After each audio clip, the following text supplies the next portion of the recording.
Bismillahirrahmanirrahim. Assalamualaikum warahmatullahi wabarakatuh. Selamat sore semuanya. Selamat gabung ya bareng Teteh di sini.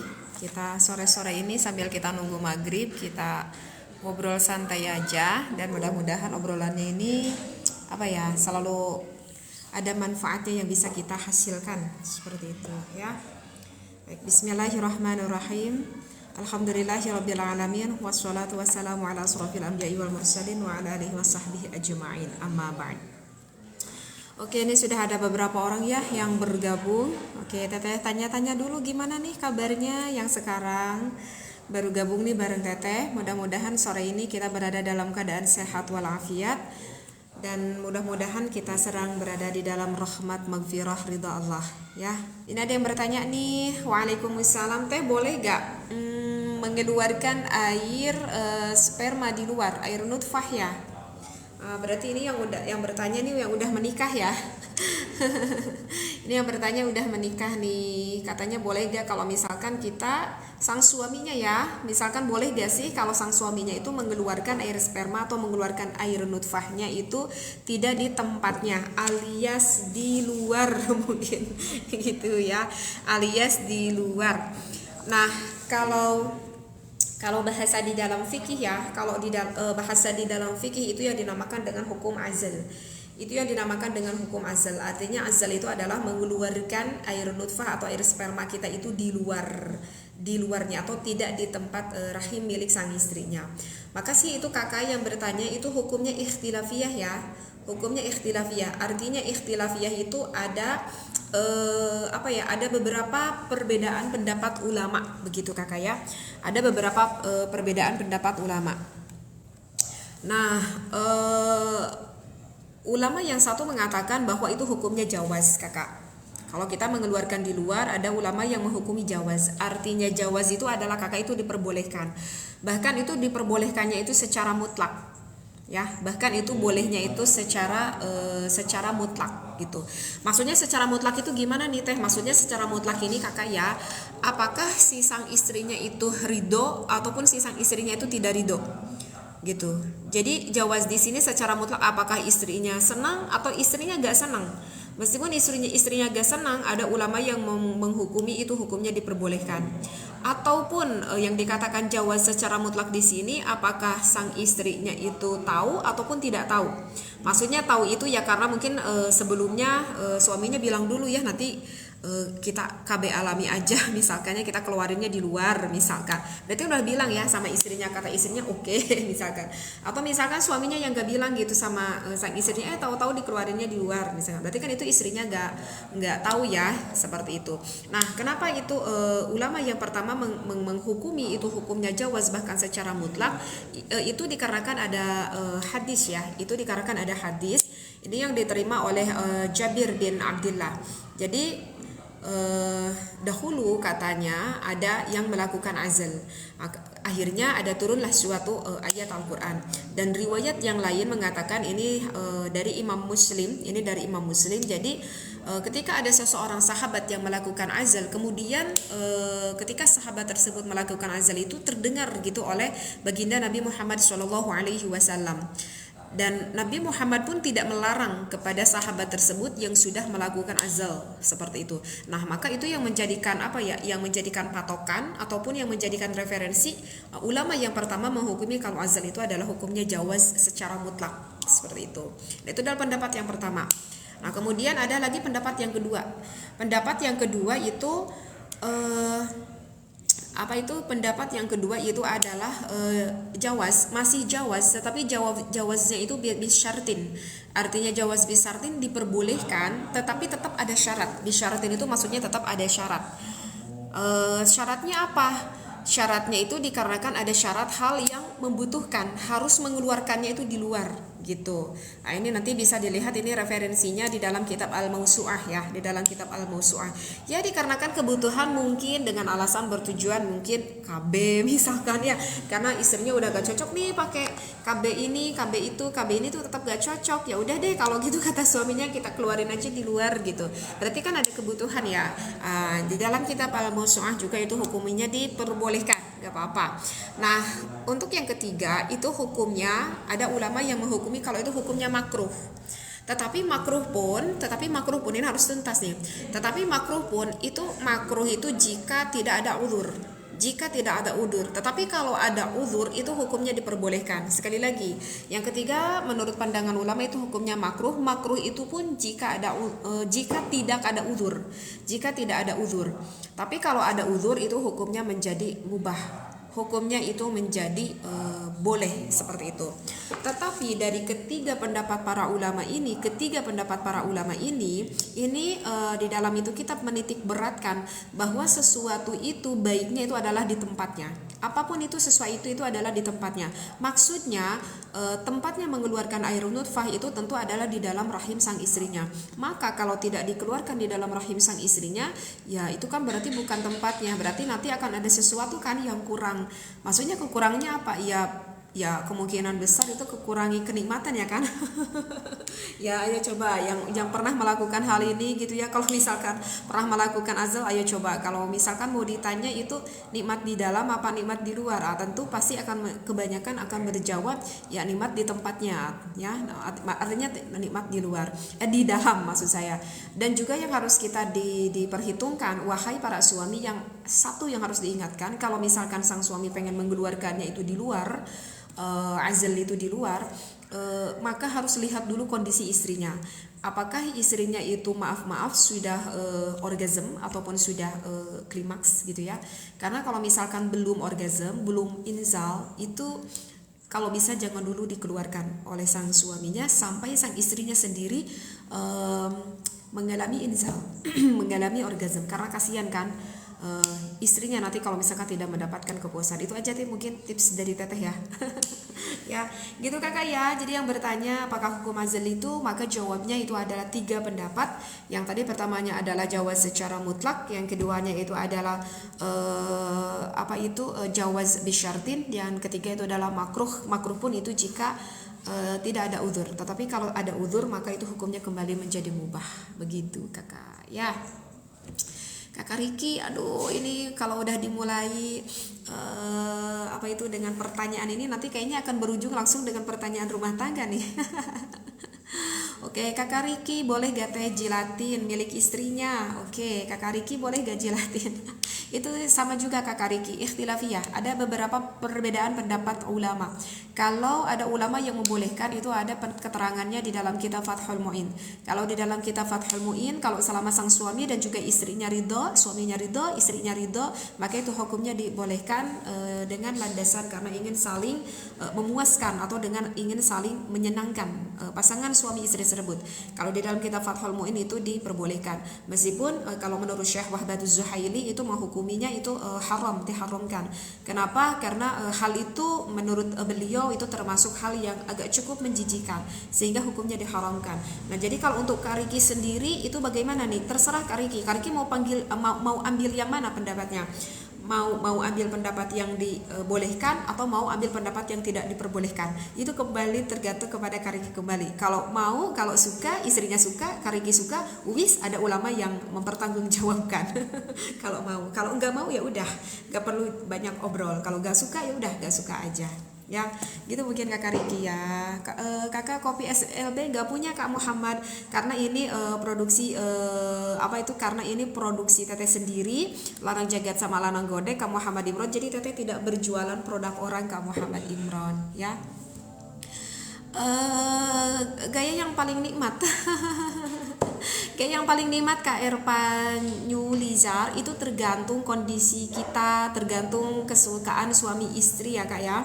Itu tidak bisa, kalau menurut satu pasangan mungkin ini nikmat, mungkin menurut pasangan yang lain itu tidak nikmat ya. Itu tidak bisa dikotak-kotakkan Kakak ya. Itu tergantung keinginan kita masing-masing sih Kak ya. Oke, Kakak Kota Bumi, kata siapa Kakak Kota Bumi? Kalau teteh ini menjawab apa yang dipertanyakan aja. Kakak Kota Bumi, teteh hanya sebatas menjawab dengan apa yang dipertanyakan aja ya. Ini kebetulan bertanyanya tentang ini ya teteh jawab. Kalau ada bertanya yang tentang hukum lain, sok kararagok sagala sok dengan langkung. Kakak Kota Bumi, kalau ada yang bertanya tentang hukum-hukum yang lain ya teteh jawab itu. Kalau misalkan teteh tahu, kalau teteh paham tentunya ya. Kalau teteh tak paham mau jawab gimana? Coba Kakak Kota Bumi tengok konten YouTube Balasran. Untuk Kakak Kota Bumi coba tengok konten YouTube Balasran, bukan konten YouTube Fikih Nikah. Kalau konten YouTube Fikih Nikah memang itu pembahasannya tentang yang berhubungan tentang nikah, tapi coba Kakak Kota Bumi tengok konten YouTube Balasran. Banyak sekali pembahasan yang teteh bahas dan itu tidak pembahasan kebanyakan tentang bab nikah Kakak Kota Bumi ya. Kakak Alte ZY, kakak mungkin itu istrinya yang membutuhkan hormonalitasnya semakin meningkat ya. Nanti kakak bisa menggunakan lanang jagat sama lanang godek juga kakak ya. Gitu kak ya. Oke, kakak Asdeva ini udah tadi ya, udah di ini ya. Kakak Umar,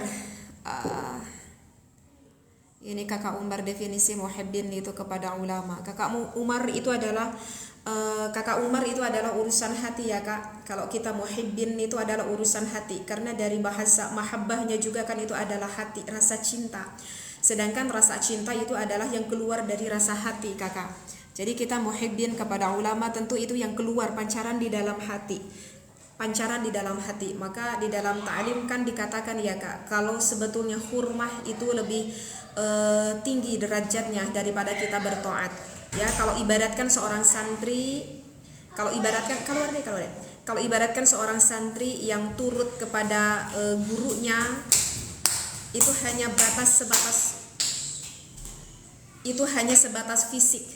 sebatas fisik ya, menuruti kepada gurunya itu hanya sebatas fisik. Tapi kalau misalkan hurmah itu bukan hanya menuruti kepada gurunya, taat kepada gurunya hanya sebatas fisik. Tetapi kalau hurmah itu kan keluar dari jiwa, keluar dari hati. Jadi kalau kita mau muhibbin kepada para ulama, sejauh mana rasa hati kita menghormati para ulama tersebut kakak ya. Oke. Teh anak hasil zina, anaknya perempuan, apa boleh diwalikan bapak biologisnya? Karena nggak ada yang tahu kalau anaknya itu hasil zina katanya ya. Oke kakak. Ini diceritakan, ini yang bertanya nih diceritakan ada mungkin ada pasangan laki-laki dan perempuan kemudian melakukan berzina, kemudian melahirkan anak perempuan mungkin ya. Kemudian ini anaknya sudah dewasa. Nah, maka kalau anak perempuan hasil dari zina itu diwalikannya oleh siapa? Apakah boleh diwalikan dengan bapak biologisnya? Karena kan kebetulan kan akhirnya kan menikah, mungkin seperti itu ya. Kan akhirnya menikah juga gitu ya. Maksudnya bapak dan ibunya tersebut. Meskipun tetap menikah juga, tetapi kan itu anaknya tetap hasil dari luar nikah, makanya disebut anak zina. Itu sih aduh sayang sekali ya kakak. Kalau di dalam hukum fikih itu tidak perbolehkan kak, meskipun anaknya itu tidak tahu kalau anaknya itu hasil zina. Meskipun anaknya itu hasil zina, kalau secara fikih itu tidak boleh diwalikan oleh bapak biologisnya. Tidak boleh. Bahkan kalau misalkan dinikahkan oleh bapak biologisnya, bahkan itu nanti hukum nikahnya itu tidak syah. Kalau tidak syah bagaimana? Aduh, kalau tidak syah kan lebih fatal lagi. Kalau nanti nikahnya tidak syah kan seperti kayak melakukan zina nantinya seumur-umur. Bahkan anak hasil zina sayang sekali tidak berhak mendapatkan waris dari bapaknya. Tapi dari bapaknya ya, bapak biologisnya. Tetapi kalau anak hasil zina itu mendapatkan waris itu hanya dari ibunya, hanya dari ibunya. Tapi kalau dari bapak biologisnya, anak hasil zina itu tidak mendapatkan waris dan juga tidak boleh diwalikan. Maka diwalikannya oleh siapa kakak? Maka itu diwalikannya itu oleh hakim. Aduh, kasihan dong ya, habis gimana? Memang itu hukumnya seperti itu. Karena begini, Imam Ibnu Rashid ini ada di dalam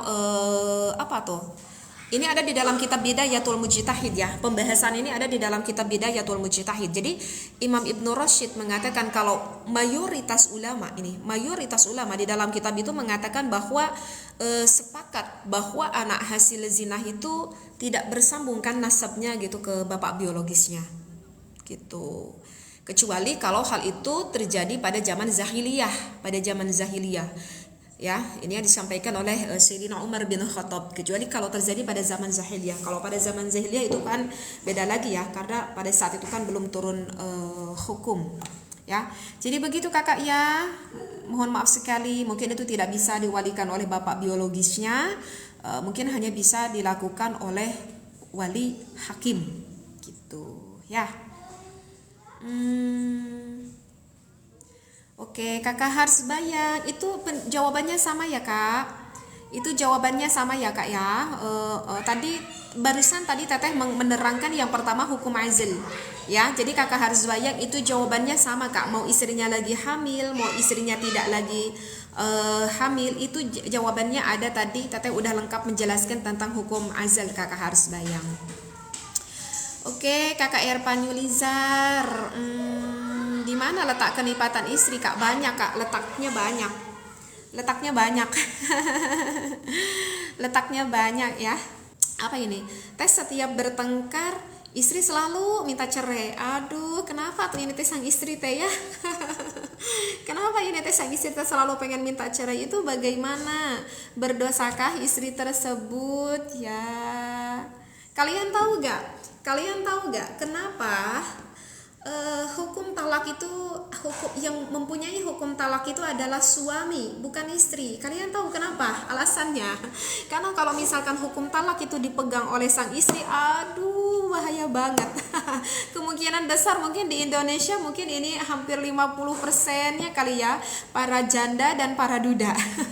Kalau misalkan hukum talak itu dipegang oleh sang perempuan. Kenapa? Karena kan kalau perempuan itu kan lebih identik itu dengan apa? Kalau perempuan itu identik dengan perasaan ya. Kalau perempuan itu identik dengan perasaan, dengan hati. Tapi kalau misalkan laki-laki itu identiknya cenderung apa? Kalau laki-laki dengan ini kan logika akal, seperti itu. Makanya Allah menurunkan hukum talak itu dipegang oleh laki-laki, tidak dengan perempuan. Karena kalau dengan perempuan tuh bahaya. Ya seperti ini contohnya, berantem sedikit minta cerai, berantem sedikit minta cerai. Karena perempuan itu akalnya tidak terlalu dipakai, apalagi kalau dalam kondisi emosi. Mungkin ini akalnya perempuan itu kayaknya di lutut gitu ya kalau lagi pada berantem. Tapi berbeda dengan laki-laki. Kalau laki-laki itu biasanya logika akal itu yang diutamakan, meskipun dalam kondisi marah, berantem, itu biasanya kalau laki-laki yang apalagi yang faham agama ini ya, laki-laki yang faham agama ini, segimana berantemnya dengan istri, meskipun sang laki-lakinya itu, sang suaminya itu sampai bilang ke istrinya, sampai tunjuk-tunjuk gitu ya, sampai misalkan bilang ke istrinya sampai dengan nama binatang misalkan ya, naudzubillah, namanya juga kan lagi marah ya, lagi berantem. Tapi kalau laki-laki yang benar-benar faham agama, biasanya yang satu yang dijauhi apa? Jangan sampai keluar dari mulut sang suaminya itu mengeluarkan kata talak kepada istrinya, mengeluarkan kata cerai kepada istrinya. Karena kalau misalkan sampai keluar kata itu, ya udah nanti jadikan talaknya seperti itu. Jadi segimana marahnya itu sang suami sangat dijaga sekali biasanya dari kata itu, dan itu memang benar-benar harus dijaga. Makanya bagi para suami itu benar-benar harus paham nih ilmu agama. Jadi kalau misalkan gimana nih teh, kalau suka ada kan, kalau udah marah-marah istrinya sampai gini, udah ceraiin aku gitu kan, sang istrinya bilang seperti itu. Nah itu para suami harusnya kalau istri udah bilang, mas ceraiin aku, pulangin aku ke rumah, misalkan ke rumah ibuku, pulangin, itu sang suami bagusnya gimana? Sang suami bagusnya menghindar dari istrinya, udah menghindar aja dari istrinya. Karena kalau misalkan gak menghindar dari istrinya itu bahaya, takutnya nanti semakin menyulut emosinya, akhirnya suaminya bilang gini, ya udah aku anterin ke rumah ibu kamu. Takutnya kan begitu ya kan, akhirnya nanti talak gitu. Jadi jauhi. Nah kalau misalkan kasus terjadian yang barusan ditanyain, kalau misalkan istrinya terus aja gitu ya, apa itu yang minta cerai, itu berdosa enggak? Ya, kalau misalkan tidak ada alasan jelas, itu berdosa. Wahai para istri, naudzubillahi min dzalik. Itu berdosa kalau misalkan ini dengar, kalau misalkan istri itu meminta cerai tanpa ada alasan yang logis atau tidak sesuai dengan syariat, ini istrinya terus ya meminta cerai kepada sang suaminya, tentu istri tersebut itu adalah berdosa.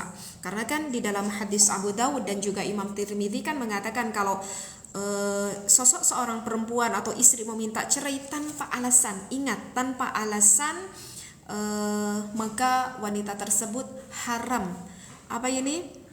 Mencium wangi surga. Na'udzubillah. Jangankan masuk ke dalam surga, menciumnya saja itu sudah haram. Menciumnya saja itu sudah haram. Na'udzubillah min dzalik. Ya. Jadi tadi kakak yang bertanya, kalau misalkan tidak ada alasan minta cerai, jelas itu haram hukumnya, bahkan wanita tersebut tidak akan mencium surga. Tetapi kalau misalkan ada alasan yang diperbolehkan oleh syariat, yaitu beda lagi ceritanya ya. Misalkan karena tidak dinafkahi sama sekali oleh suaminya, atau alasan lain karena maaf ya, karena suaminya impoten misalkan sudah sampai 1 tahun lebih dan sang istrinya tidak sabar, atau misalkan karena sang suaminya sangat buruk sekali akhlakul karimahnya, misalkan suka mabuk, suka zina misalkan ya, atau misalkan karena sang suaminya melakukan tindakan keras pada istrinya, misalkan karena apa ya, KDRT misalkan, atau karena sang suaminya ninggalin dengan begitu aja gitu kepada istrinya, ninggalin begitu aja ya kepada istrinya. Nah itu juga bisa sang istri ke pengadilan untuk meminta cerai kepada sang suaminya. Jadi begitu ya kakak ya, kalau tanpa alasan itu jelas dong tidak boleh. Ya, perbedaan lanang jagat sama lanang godek. Kalau perbedaan lanang jagat sama lanang godek itu mungkin bedanya di dosis ya kak. Kalau manfaatnya sama untuk membantu proses pengobatan juga. Tapi yang membedakan itu di dosis. Kalau dosis yang lanang godek itu 4 kali lipat lebih tinggi daripada lanang jagat. Kandungan nutrisinya. Ya, kalau lanang jagat itu dosisnya kita rendahin karena tujuannya untuk pengobatan agar semua orang itu bisa biar semua orang itu bisa menikmati pengobatannya. Kakak Syarif apa kak? Oke. Kalau seorang istri meninggalkan seorang suami untuk bekerja di luar daerah, suami tidak mengizinkan. Masya Allah, berdosalah kakak Wahyono, berdosalah. Tetapi kakak Wahyono memang bahkan nusyuz itu jika seorang istri keluar dari rumah jika tidak ada ridho dari sang suaminya, maka itu termasuk nusyuz. Termasuk dengan alasan karena sang istrinya pengen bekerja tapi suaminya itu nggak memberikan izin, itu juga sama termasuk berdosa, nusyuz kak Wahyono. Meskipun di sini itu ya kak Wahyono kita harus bisa menyikapi yang lebih dalam lagi kan akar permasalahannya. Mungkin Kak Wahyono sang istri tersebut tidak sabar dikarenakan ya sang suaminya yang tidak bekerja mungkin dan tidak ada alasan lain. Maka ini di sini tidak bisa langsung kita mengambil hukum secara gitu aja ya Kak Wahyono. Jadi harus kita tahu dulu akar permasalahan rumah tangga itu seperti gimana gitu ya. Tapi kalau misalkan Kak Wahyono bertanya secara ini aja, secara konkretnya aja, kalau misalkan sang istri dengan sengaja bekerja di luar daerah, apalagi di luar negeri gitu ya, aduh ya Allah, itu ninggalin ya keluarganya sampai bertahun-tahun tidak ada izin dari suami, jelas itu berdosa sekali. Ya, meskipun nanti kita harus ketelusuri nih lebih dalamnya karena apa itu alasannya sang istrinya pengen sampai segitunya gitu kan, maka ini kan harus ditelusuri lagi lebih dalam ya. Tapi kalau yang bertanyanya konteksnya ini aja ya jelas itu haram, berdosa kakak ya gitu. Aduh ini bayi tabung mah panjang kakak ASTT pembahasannya panjang banget ini pembahasannya karena itu ikhtilafiyah dan apa tuh itu ada beberapa bulan kemarin juga ini udah dibahas masail kan nih tentang ini nih tentang bayi tabung nih kak nih. Iya mangga Kak Givari. Oke, ini aduh teteh nggak kebaca semuanya loh. Ini komennya teteh nggak kebaca semuanya ya. Suami yang sudah sempat ucapkan gimana? Yang maksudnya udah sempat ucapkan gimana kak? Maksudnya udah sempat ucapkan maksudnya yang sempat ucapkan itu ya udah cerai itu gitu kak. Kalau hanya dipulangin apa bukan kinayah, iya kakak Muhammad memang. Tetapi itu sih aduh ini pembahasannya harus lebih dalam nih dalam ini. Memang kakak Muhammad itu kan memang ada yang dengan kinayah, ada yang dengan sharih. Dan itu pun kak sebetulnya kalau di dalam kondisinya di dalam kondisi sang suami istrinya itu lagi pada marah, itu sebetulnya ada ikhtilafiyah juga nanti loh Kak Muhammad Sulaiman. Tidak seperti itu juga hukumnya, ikhtilafiyah juga nanti kalau misalkan di dalam kondisi keadaan marah gitu ya. Ini sih nantinya Kak Muhammad Sulaiman kayaknya ini harus khusus ini membahas tentang pengkajian ini nih. Ya, habis ini pertanyaannya ini kan teteh jawabnya secara pendek-pendeknya aja kak. Kalau misalkan seorang suami udah jelas menurunkan talak kepada sang istrinya kalau udah jelas ini sudah sharih nih, udah jelas nih menceraikan kepada sang istrinya, ya maka jatuhlah talak 1 begitu Kak. Maka ya udah jatuhlah talak 1. Tetapi kan di dalam talak 1 itu ingat ini ya, wahai para suami, kebanyakan itu yang tidak terlalu paham ya. Kalau misalkan suami itu udah meragrakan talak kepada istrinya talak 1, sebetulnya kan itu wanita itu ada masa iddah ya. Wanita itu ada masa iddah selama 3 bulan 10 hari. Ada masa iddah. Nah, di dalam masa iddah itu suami yang sudah mentalak kepada istrinya itu wajib memberi nafkah loh. Ya, itu wajib sang suami masih memberi nafkah. Itu banyak teteh mendengar itu akhirnya sang suami nggak peduli aja gitu sama istrinya. Karena aku udah ceraiin istri aku, ya udah aku nggak kasih nafkah. Itu sebetulnya masih ada kewajiban. Jadi meskipun sang suami sudah memberikan talak kepada istrinya, misalkan talak 1, kecuali kalau talaknya talak bain ya. Talak bain itu adalah talak 3. Kalau misalkan sang suaminya langsung memberikan talak 3 kepada sang istrinya, maka itu sang suami tidak berkewajiban memberikan nafkah, tapi hanya sebatas memberikan tempat tinggal selama masa iddah tersebut. Tetapi kalau misalkan talaknya talak 1, maka sang suami masih tetap wajib memberikan nafkah seperti normal, seperti biasanya. Kalau tiap hari ya tiap hari, kalau tiap minggu ya tiap minggu, kalau tiap bulan ya tiap bulan, berikanlah kepada istri yang sudah ditalaknya tersebut. Kalau gitu rugi banget, aku udah talak tapi aku masih memberikan nafkah. Ya makanya hukum itu ada di laki-laki, hukum talak itu yang pertama agar laki-laki benar-benar memperhitungkan, agar apa, dikasih jarak 3 bulan 10 hari, agar nanti mempermudah kembali rujuk antara suami dan juga istri tersebut.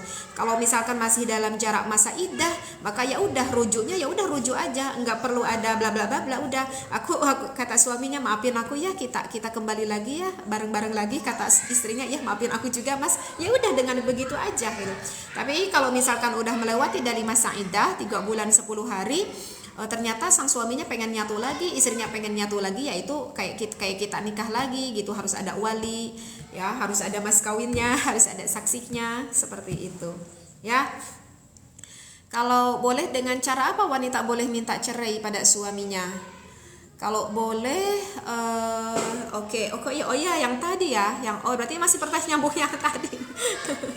Masihin pertanyaan yang tadi kan berkata kalau misalkan perempuan tanpa sebab meminta cerai kepada sang suaminya, itu jelas hukumnya adalah berdosa. Tapi kalau misalkan sang istrinya itu dengan alasan syariat yang udah diperbolehkan oleh agama, seperti yang sudah tadi teteh kata ya, maka bagaimana cara istri itu boleh meminta cerai kepada sang suaminya?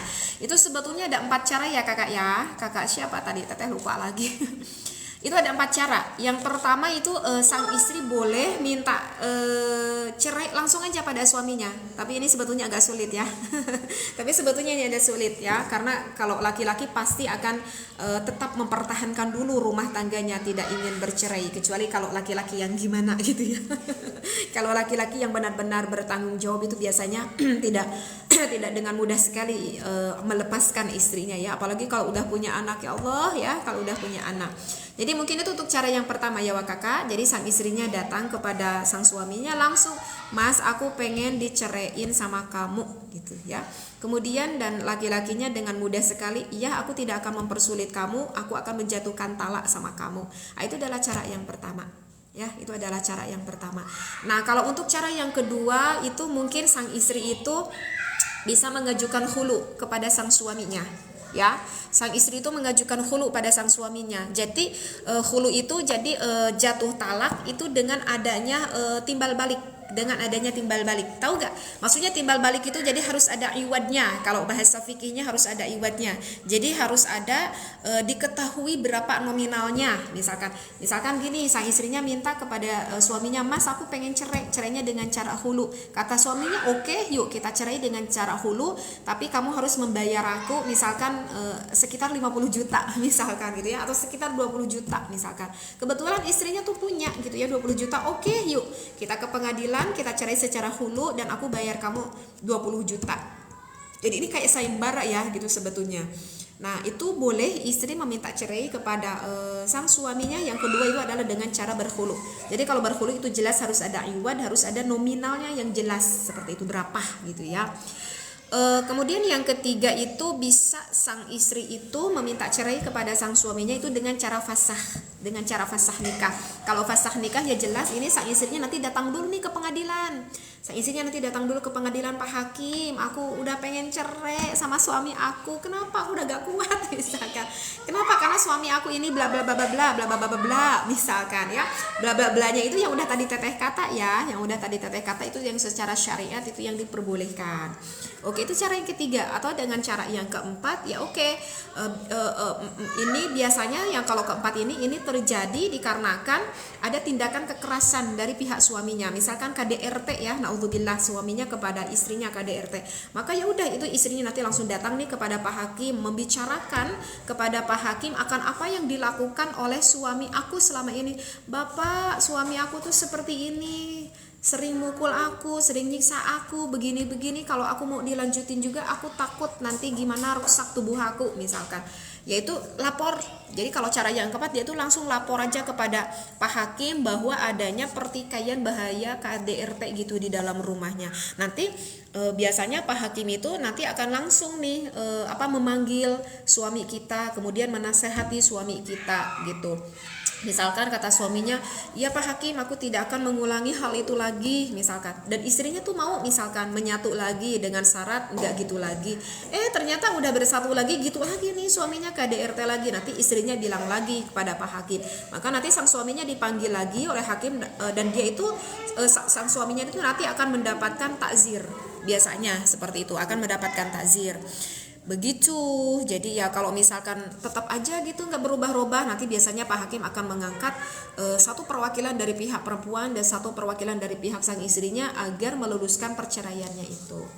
Jadi begitu kakak ya, teteh tadi yang bertanya. Begitulah cara kalau misalkan istri yang mau meminta cerai kepada suaminya. Tetapi ingat ya, tadi bercerainya itu dikarenakan dikarenakan ya ada alasan-alasan itu ya. Tetapi kalau setiap perkataan si istri begitu memaksa dan tidak memberi peluang untuk kita menghindari dari berkata talak, apa yang harus kita lakukan? Makanya Kak Dimas, kalau misalkan ketika berkonflik antara suami dan istri, ini nanti Kak Dimas nyambungnya ke psikolog sih ya. Kak Dimas nyambungnya itu ke psikolog, ke psikolog.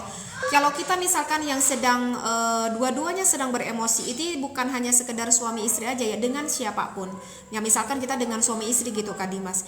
Makanya kalau orang Sunda itu bilangnya kalau orang Sunda ya dulu bilangnya sama teteh, orang tua teteh dulu bilangnya kalau nenek, kalau dalam rumah tangga gitu Kak Dimas, kita tuh harus repok.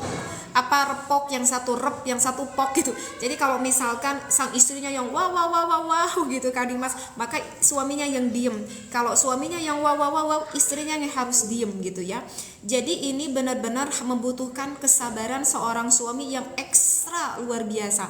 Maka Kak Dimas, kalau misalkan istri kita yang terus aja ngoceh, udah pusing nih kepala kita Kak Dimas. Kata istri kita nih Kak Dimas, pokoknya aku pengen cerai sekarang, pengen dipulangin.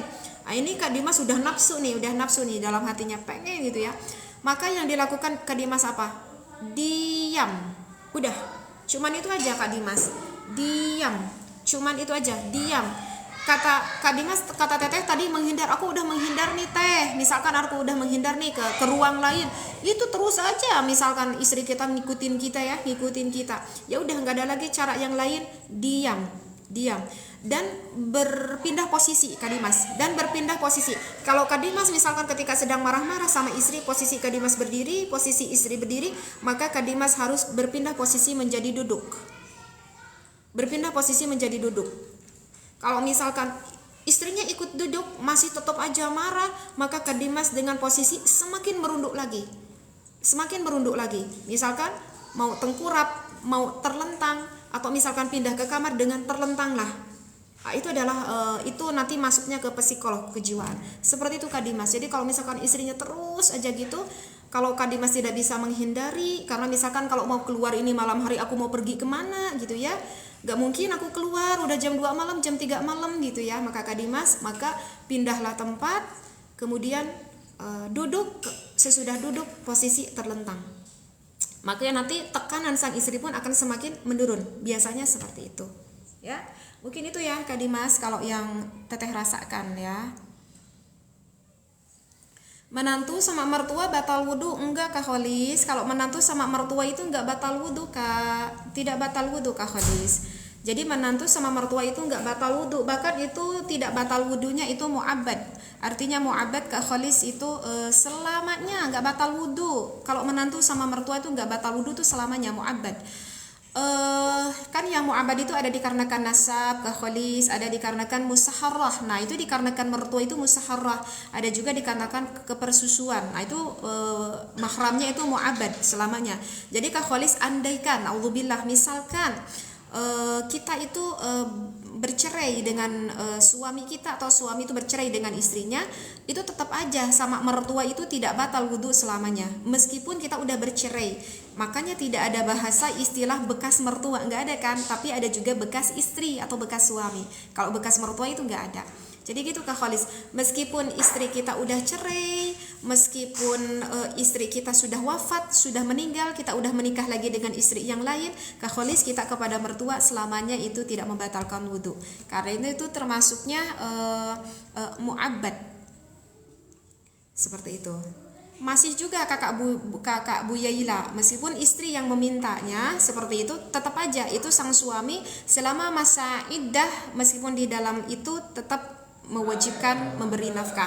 Tetapi nanti beda lagi kakak dengan konteksnya kalau misalkan ada sang istrinya yang bernusyuz, itu beda lagi Kak Bu Yailia ya.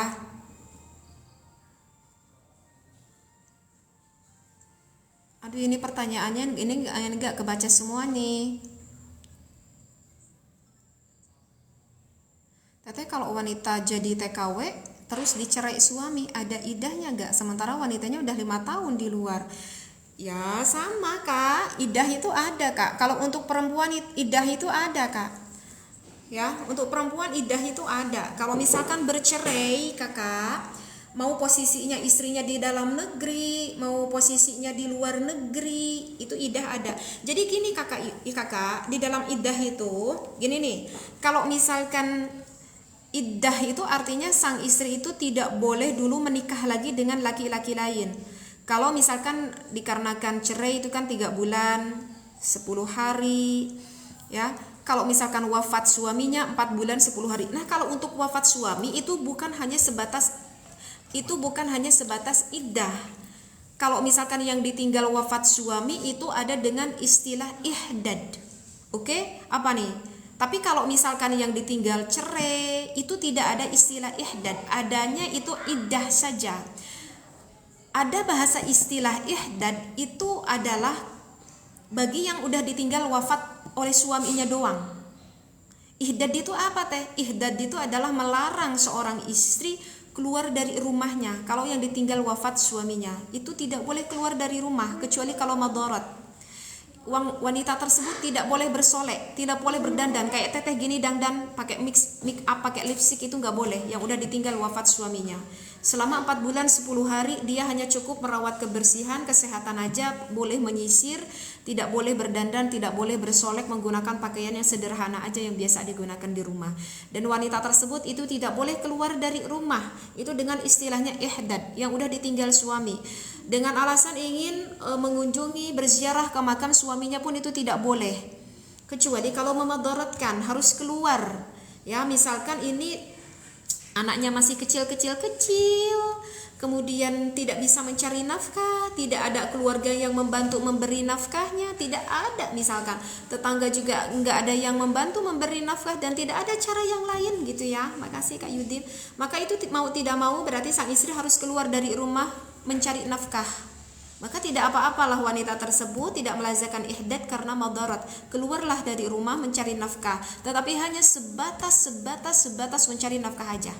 Dan tetap tidak boleh bersolek, tidak boleh menggunakan pakaian yang segimananya, itu gak boleh. Sesudah itu mencari nafkah langsung lekas pergi lagi, datang lagi ke dalam rumah. Hanya sebatas itu aja. keperluannya yang mendesak itu aja. Dan ini jarang sekali para wanita yang setelah ditinggalkan wafat suaminya melakukan ihdad. Jarang sekali, ya. Dan itu termasuk dosa loh, wahai para istri. Teh apa saja yang tidak boleh dilakukan bagi yang punya hadas janabah? Oke, ini suami istri ya. Suami istri yang mempunyai hadas janabah setelah janabah ya. Mungkin udah pada tahu ya ini janabah. Kalau kita lihat referensi di dalam kitab Safinah ataupun Kasyifatus saja ya, karya Syekh Salim bin Sumer atau Syekh An-Nawawi Al-Bantani, bahwa haram bagi orang yang janabah itu ada 6 perkara. Yang pertama as-sholatu, yang pertama itu haram kita melaksanakan sholat yang janabah. Ya tentu ya, kalau mau sholat kita harus mandi besar dulu dah. Masa langsung sholat kita nggak mandi besar dulu ya. Yang kedua at-tawafu, haram melaksanakan tawaf. Nggak boleh kita tawaf membawa hadas janabah. Tawaf di sini mau tawaf yang sifatnya wajib, mau yang sifatnya sunnah. Begitu juga dengan sholat, mau yang sifatnya wajib, mau yang sifatnya sunnah, itu sama aja kakak. As-sholatu wa tawafu, kemudian wa masul mushafi. Yang ketiga tidak boleh kita mashu itu adalah memegang Al-Quran. Jadi yang punya hadas janabah itu gak boleh memegang Al-Quran, itu hukumnya haram, dosa, tidak boleh memegang Al-Quran. Ya, kemudian wahamluhu, kita nggak boleh membawa Al-Quran. Kemudian walubsu fil masjidi, nggak boleh kita diam berdiri di dalam masjid mempunyai hadas janabah. Kecuali kalau misalkan tidak sengaja. Maksudnya tidak sengaja tuh gimana nih teh? Misalkan kita nih tidur nih di masjid nih semalaman, misalkan kita i'tikaf, tahu-tahu ketiduran. Ketika ketiduran gitu, ketika bangun, oh kok tahu-tahu aku mimpi sampai mengeluarkan air nutfah gitu ya, mimpi basah maksudnya.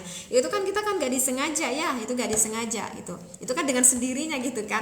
Nah maka itu gimana ya, nggak apa-apa, itu tidak berdosa. Ya langsung aja kita keluar dari masjid lalu kita melakukan mandi besar. Tapi kalau misalkan kita punya hadas janabah dengan sengaja ngajak kita masuk ke masjid, itu tidak boleh, haram hukumnya. Kecuali ada sesuatu hal yang dimadorotkan, tidak ada lagi harus kita masuk ke masjid.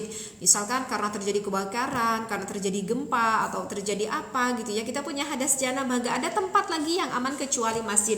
Wis, nggak apa-apa kita masuk ke masjid meskipun kita punya hadas janabah, karena itu madarat. Dan yang terakhir itu adalah apa tadi? Walubsu wahamduhu wa qiraatul Quran. Yang keenam itu adalah haram kita membaca Al-Quran yang mempunyai hadas janabah. Hanya niatnya membaca Al-Quran, tapi kalau niatnya zikir itu tidak apa-apa gitu ya. Misalkan kita kan kita juga suka ya baca ayat Al-Quran. Kita mau makan, baca apa? Bismillahirrahmanirrahim. Udah makan, kita baca Alhamdulillahirabbil alamin. Mendengar yang meninggal, innalillahi wa inna ilaihi rajiun. Kan itu semuanya ayat Al-Quran ya loh. Itu kan kita dibaca loh, padahal kita punya hadas janabah. Enggak apa-apa kalau kita tujuannya hanya berzikir, bukan bertujuan untuk membaca Al-Quran. Ya, itu jadi secara pendeknya ya kakak ayah. Tapi kayaknya gak bisa bahas secara ini nih. Ini mohon maaf banget nih kalau misalkan ada komen-komen yang kalau ada komen-komen yang gak kebaca ya, maaf banget. Ini sekarang udah mau maghrib, 5 menit lagi udah mau maghrib ya. Oke, kakak Siti Wulandari, kalau sama suami tidak batalkah? Kalau sama suami kakak Siti Wulandari kita berwudu, maksudnya batal nggak kalau kita sama suami? Tergantung kakak Siti ini sekarang menganutnya madhab apa kak Siti? Kalau teteh sendiri kak Siti, teteh bermadhab Imam Asy-Syafi'i kakak Siti. Kalau teteh sendiri ini bermadhabnya Imam Asy-Syafi'i. Kalau yang bermadhab Imam Asy-Syafi'i yang jelas kakak, jelas kak. Kalau teteh bermadhab Imam Asy-Syafi'i, teteh dengan suami itu batal wudunya karena teteh bermadhab Imam Asy-Syafi'i. Kalau kakak Siti bermadhabnya apa? Kalau misalkan kakak Siti bermadhabnya Imam Maliki, bermadhabnya Imam Maliki itu tidak membatalkan wudhu. Kak Siti bersentuhan kulit dengan suami atau bersentuhan kulit dengan laki-laki yang lain itu tidak batal wudhunya. Kak Siti tidak batal wudhunya, ya. Kecuali kalau ada hasrat, kalau ada gelora, kalau ada hasrat baru batal wudhunya. Itu yang dikatakan oleh Imam Maliki, ya. Jadi kalau misalkan bersentuhan kulitnya tidak ada hasrat, tidak ada gairah, maka itu tidak batal wudhunya. Meskipun bersentuhan kulit mau dengan suami ataupun dengan orang lain yang udah pada gede. Gitu Kak Siti. Ada juga lagi satu mazhab mengatakan bahkan mau punya hasrat, mau tidak punya hasrat itu tidak membatalkan wudunya. Ada satu lagi madhab yang mengatakan mau hasrat mau tidak hasrat tidak membatalkan wudu. Yang membatalkan wudu hanya ketika melakukan jima aja suami dan istri. Jadi itu berbeda-beda pendapat Kak Siti, tergantung apa madhab yang kita pegang. Nah sekarang Teteh kembali tanya, Kak Siti itu madhabnya siapa ya? Kalau Teteh sendirinya madhabnya Imam Asy-Syafi'i. Ya kalau Teteh mah sama suami jelas dong batal Kak, karena alasannya tidak satu mahram gitu ya Kak Siti ya. Oke deh, kayaknya satu pertanyaan lagi ya, karena sekarang udah beberapa menit lagi mau adzan ya. Yang kebaca aja deh. Teh, aku pernah ketika berjamaah mendahului imam saat berdiri setelah tasyahud awal. Maka harus bagaimana? Kita sedang berjamaah ya, tasyahud awal berarti rakaat yang kedua ya. Oke iya Kak. Jadi ini rakaat kedua ya. Rakaat kedua kita tasyahud awal harusnya duduk kan? Ketika kita rakaat kedua harusnya kita duduk, kita baca at-tahiyat. Ini si makmum berdiri gitu ya. Kadang suka ada yang begitu ya. Kadang suka ada yang begitu. Nah itu maka apa ya yang harus kita lakukan oleh makmum? Kita bingung nih, apa kita harus duduk lagi, apa kita harus berdiri? Itu sebetulnya ada ya di dalam kitab Fatawi. Kalau nggak salah itu ada di dalam kitab Fatawi. Nah kalau di dalam kitab Fatawi itu mengatakan itu ada dua tindakan. Kalau misalkan kita itu sengaja seorang makmum, kita sebagai makmum ya, kalau kita sebagai makmum itu sengaja melakukan hal itu, maka itu pilihannya kembali ada pada diri kita. Karena apa? Karena itu kan Oke, jawabannya gini. Kalau misalkan dengan sengaja, maka kita sebagai makmum itu boleh memilih. Apakah kita boleh memilih kembali duduk untuk melakukan tasyahud bersama imam, ataupun kita mau berdiri. Loh kenapa begitu Teh? Kok bisa? Ya karena tasyahud awal itu hukumnya bukan termasuk rukun. Ya, tasyahud awal itu termasuknya bukan rukun, gerakannya itu termasuk sunnah. Nah, yang kedua, jika seorang makmumnya itu tidak disengaja, ya ngelamun mungkin ya makmumnya ngelamun, aku kira sekarang bukan rakaat kedua, akhirnya ini si makmum mau berdiri. Pas mau berdiri, ternyata si imam ini lagi duduk tasyahud awal. Maka kalau tidak sengaja, maka wajib itu makmum harus duduk kembali mengikuti imam. Seperti itu. Itu keterangannya kalau nggak salah ada di dalam kitab Fatawi Kakak ya. Ya udah deh, kayaknya nggak bisa ngelanjutin no. Kalau di sini udah mau adzan maghrib. Waalaikumsalam.